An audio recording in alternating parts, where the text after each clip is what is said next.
சின்ன முருகைய சிங்கார முருகைய சின்ன சின்ன முருகைய சிங்கார முருகைய கொஞ்சி கொஞ்சி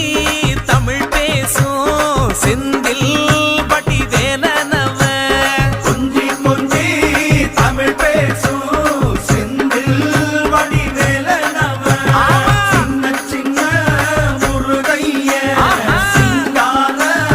முருகைய கொஞ்சி கொஞ்சி தமிழ் பேசும் செந்தில் படி வேலனவ சுப்பிரமணிய சாமி என்பார், கார்த்திகேயன் என்பார், சுவாமிநாதன் என்பார், முக அமுதன் என்பார், பாலசுப்பிரமணியன் என்பார், கருணாகரன் என்பார், கதிர்காம கந்தன் என்பார், கதிர்வேல சுவாமி என்பார்.